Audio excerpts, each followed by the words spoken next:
what we understand by spirituality and what we understand by religion. In religion, there can't be faith. There can be belief. Because faith happens to you, belief is being told to you, and you follow somebody. Then the belief comes. So in belief, I feel there is a blindness. You just follow it, and you believe that yes, what this guy said, and that is what the ultimate truth is. And in religion, I feel there is no truth. Somebody like I said something, and tomorrow, there are some people, they believed me. They had faith in me, but then the faith, they were not able to transcend that faith, so they started putting me across in words. They wrote something about me, and then they created rules and regulations. This is how the life is, and people started following, and they started preaching that life, and one religion starts. Basically, the person who was spiritual, there was a person who was very spiritual, he realized what the truth is. And then other people who followed him, they made a religion out of it. Because now, to create that, there was one leader who came up, then he said, yes, I understood what he said. And then he became authority. Because in religion, there is authority who controls everybody. In spiritualism, there is no authority. So faith cannot be there in religion. Devotion can be there. There is devotion in religion. There is surrender in religion. You surrender.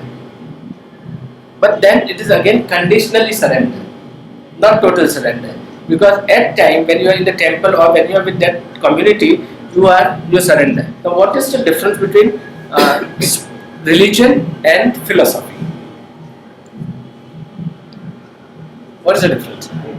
So what comes? The imagination. What comes first? The spirituality come first, the religion come first, or the philosophy come first? Because philosophy can be of any subject. It's not necessarily it should be about life. It can be anything. Philosophy about the table. It's philosophy about painting. It's philosophy about the writing. It's philosophy about the culture. It's the point of view of the When you mind. say philosophy, it's basically a thought. It's a thought. But what comes first? Now we are talking about philosophy, which is related to spiritualism, which is related to religion, or which is related to. So we are talking about that philosophy. So what comes first?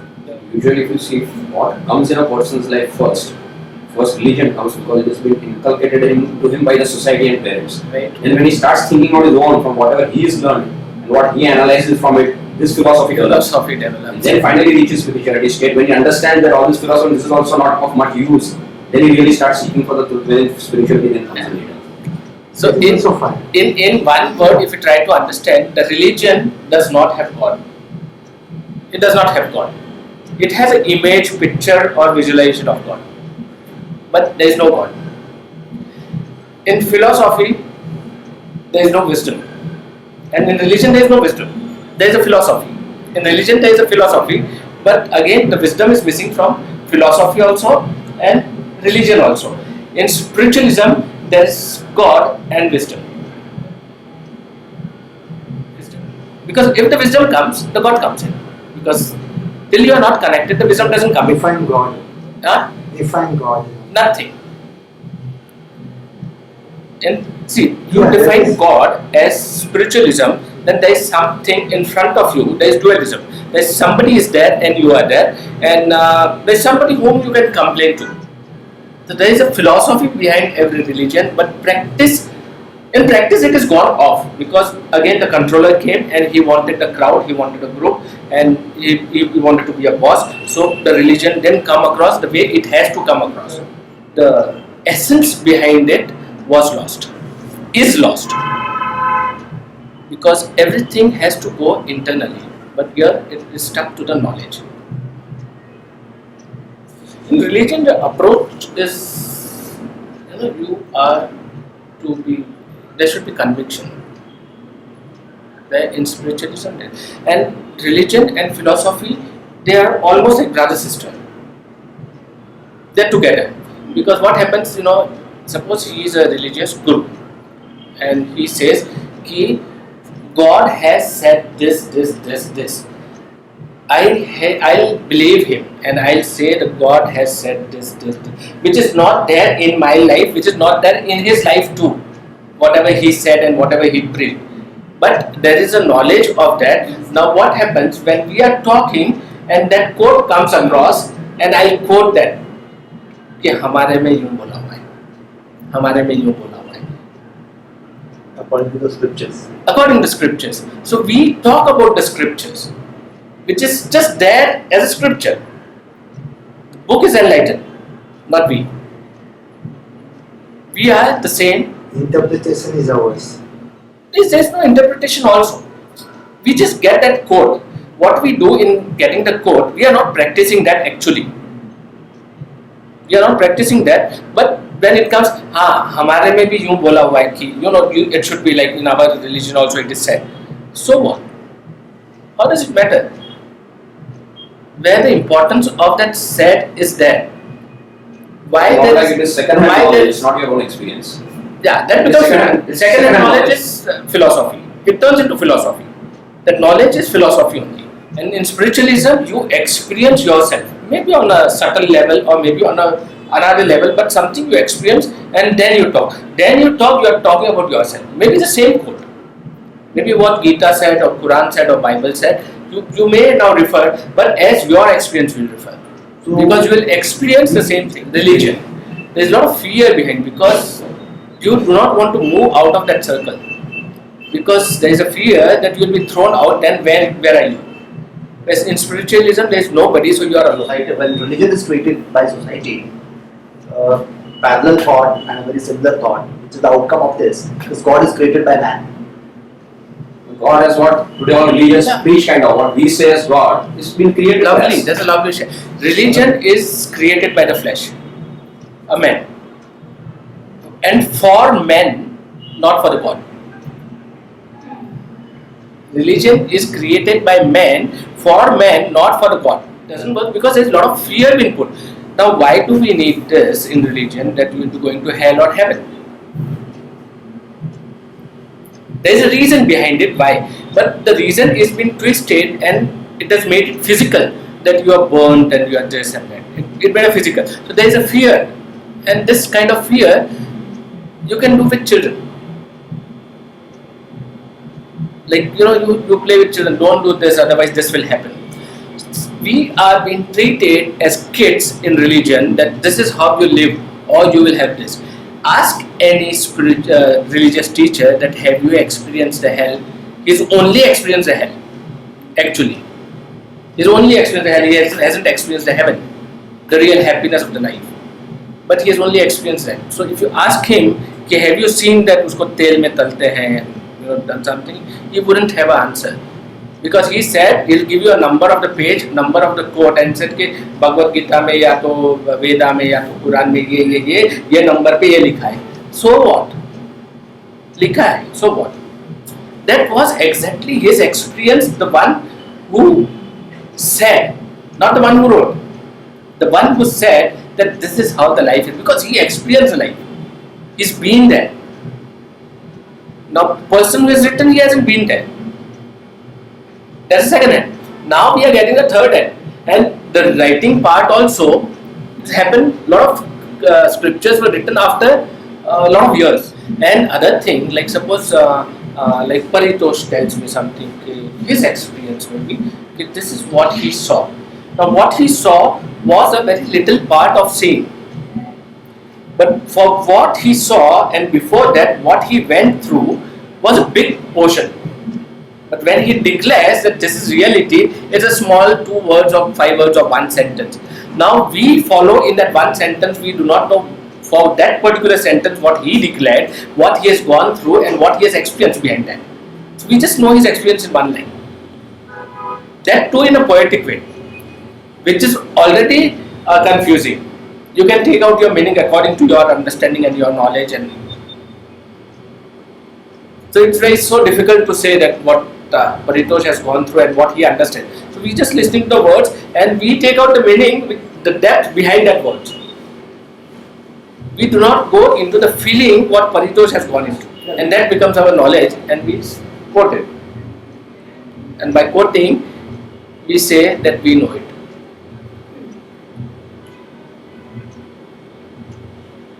So basically, most of the people today we are seeing so-called spiritual are philosophers. The most philosophers, because as a philosopher they are religious, and if he becomes spiritual, he loses the control on others, but he gets the control on himself. But when you become religious, you know one thing: you have a control, you have people around you, so whatever you want, it will be done. So being spiritual is no profit. Nukshan wala kaam hai. Because if I become spiritual and if I start gathering people in masses, one thing, I am sharing my experience, or I am looking at the masses to be controlled and to follow me. What I am looking at? So spirituality is basically for oneself. Oneself. There is nobody else. There is nobody else. That's you and you only. You and you. You have to transcend yourself, evolving from all to one. So when we say this, so there are all the saints like Buddhas, Mahaviras, whoever, like they were basically spiritual. They all Right? spiritual, yeah. And they only voted, right? They Their never experience. They never do. Then who? Like, I'm sharing right now, suppose, and doctor is saying, okay, Satishji has said this, and after he will teach his student. Now doctor, he has understood the philosophy, So that he's understood something. interpretation comes in. Yeah, so he will tell his student. Now whatever he understood the first time, he is understand much deeper sense. Then he will tell his student.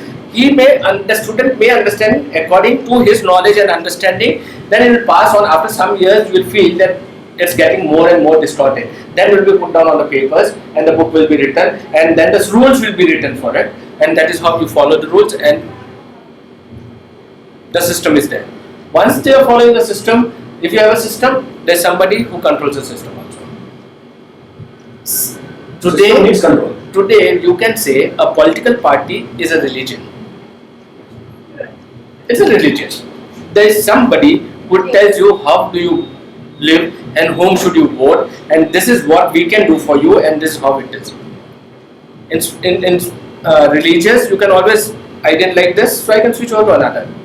You have option. Same thing with politics. So you can compare the religion with the politics. This is how the religion operates. Very rarely you find enlightened religious men. Enlightened. When you say enlightened, what do you mean by that? Realize by himself. There is a way. One is you totally surrender 100%. That week doesn't happen because our surrender is morning 10 minutes and evening 10 minutes. That's a surrender. So true. Otherwise there is no surrender. After that you are. That also with that. After that you become. That time you are spiritual. God. Anybody surrender. You just surrender totally. So it's God or whatever. वो time पे वो अच्छा लगता है.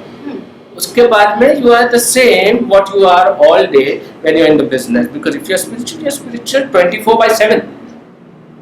If you are religious, turned spiritual, because religious ka the final stage is spiritual. So if you are religious also and connected to spiritualism, you will be 24/7. Otherwise you are just intelligent. Like if suppose if I get up from the talk over here and I go to Politos and I ask him, so chalo sir daru pite hain. So and said okay, that was fine with the class you were talking about. Now that's over. Now you can live normal life. Yes. You got the point. So here in the class we are talking, that's fine. Now we are friends. You can have a normal life. My normal life is like this. Are you getting this point? So you are spiritual when you are for time being, and when you have people around, then you try to become goodly, not godly. In spiritualism, you become godly. You are. This happens more especially when you go to some ashram, you stay there for 2 days.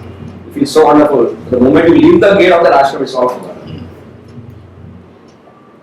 Anyway, in the temple also.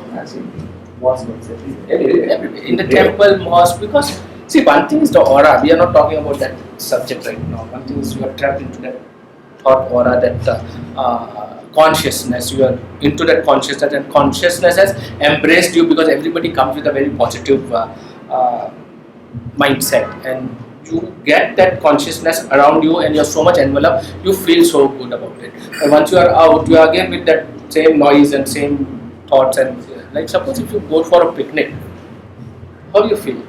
You're playing there for 8 hours with your friends and everything. You're in full charge, you're full charge. And when you come home, then you just drop. I'm so tired. But suppose the picnic goes on for another 2 hours, you will be charged. Because this energy is over here. Because the way you think, the way you are, is, if you see philosophy,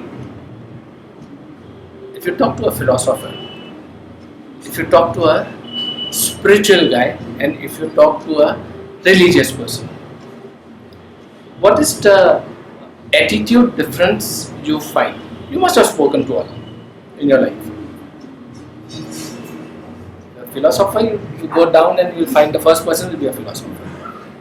Even my lift man is a philosopher. What do you feel that the attitude difference, the behavior difference? The main difference, what I can see is like this. If I know kind of a thing is going on. With who? The Philosopher. religious people, I know. Yeah. Yes. Other thing, philosopher, I feel that he will argue a lot.